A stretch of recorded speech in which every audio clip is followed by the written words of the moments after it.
I'm making a Mega Man Zero game in Unity, and so far, I've been thoroughly enjoying this project. A lot of progress was made in part 1. We got all the movement mechanics set up, basic and special attacks, the Z-Buster, and a lot of visuals. In this video, I'm going to be covering the next step in this project, which expands a bit on the combat, as well as tweaks some of the mechanics from part 1. Let's get to it. We'll start with the smaller changes.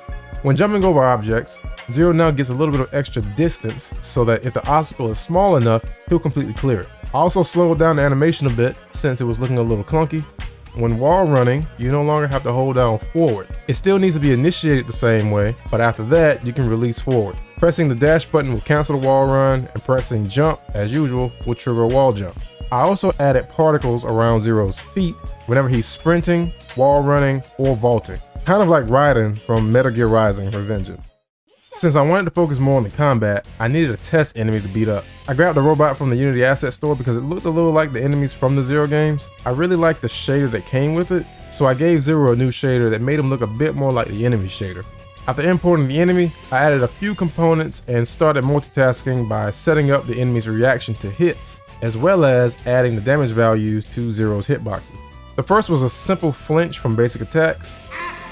Things didn't go as planned on the first attempt. After some tweaking, I got it working as expected. Next up was knockbacks, hits that launch the enemy backward, away from Zero. Two things happen here. First, the enemy is sent flying backwards, and once colliding with the ground, transition into a falling animation, and then get back up. After this, I added launching. These send the enemy upward and set up air combos. At this point, you can start to see where some of the combat is taking inspiration from.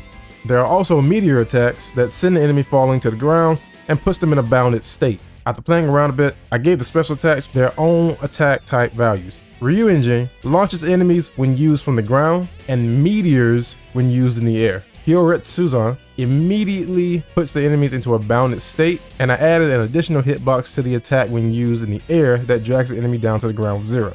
Kuenzan does normal hits, but the last hit pushes the enemy back pretty far. And Raijin also does a normal hit, but I'm going to set this attack up to specifically be used as a guard breaking move. Once all these were set up, I spent way too much time practicing combos.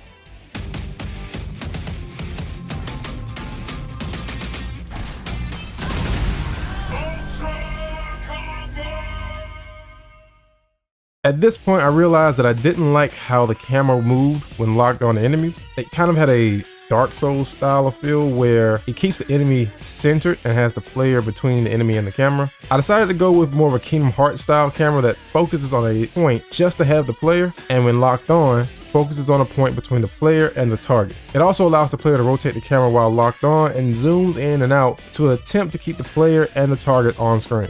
The next thing to tweak was the Buster. Because of how it's coded, there's a sweet spot the enemy could stand in and shots would completely miss.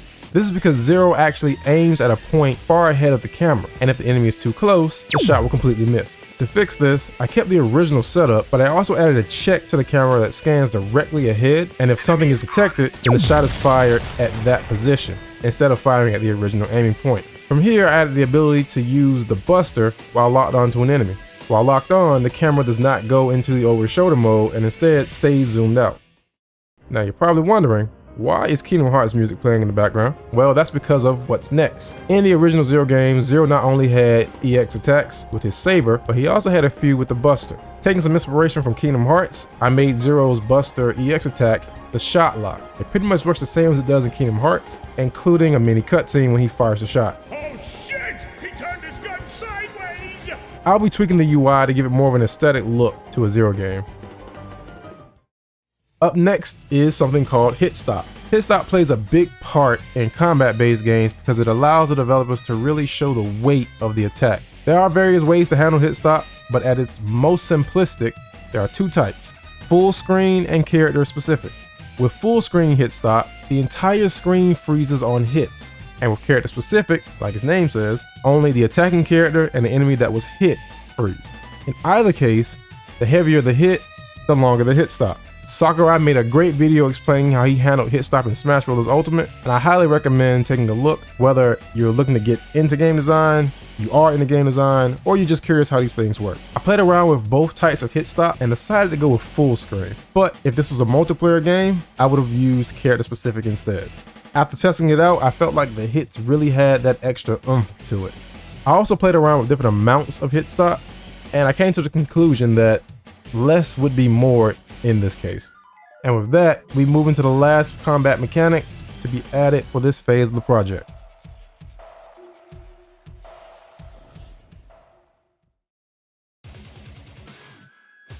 As I mentioned before, the combat system in this project takes heavy inspiration from Kingdom Hearts, Devil May Cry, and Metal Gear Rising, which is why I absolutely had to add Raiden's Blade mode. The first thing I needed to do was to set up the animations, which there were 8 total, and blend them together using Unity's animation blending.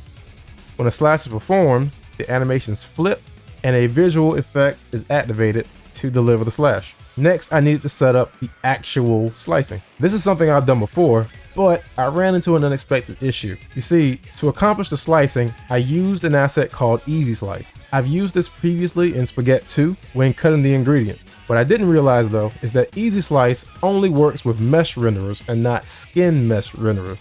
Basically, the difference between the two is that one is used for static meshes, while the other is used for rig meshes that are animated or deformed. So I looked around and found another asset that is designed for slicing skin mesh renderers, and I came across Limb Hacker. After playing around with it, I decided not to go with it, but I definitely want to use it in the future. The solution I came up with didn't require any new assets at all. As a matter of fact, it was a feature already built into Unity, and that's mesh baking. No, not that kind of baking. The official documentation was pretty helpful here. To put it simply, when you bake a skin mesh, you are essentially taking a snapshot of it in its current deformed state and applying those deformations into a static mesh, which is exactly what I needed, because Easy Slice only works with normal mesh renderers. So to accomplish the slashing, at the moment the first slash hits, the game checks to see the type of mesh renderer that's been hit, and if it's a skin mesh renderer, it bakes the mesh into a new object and destroys the original. Problem solved.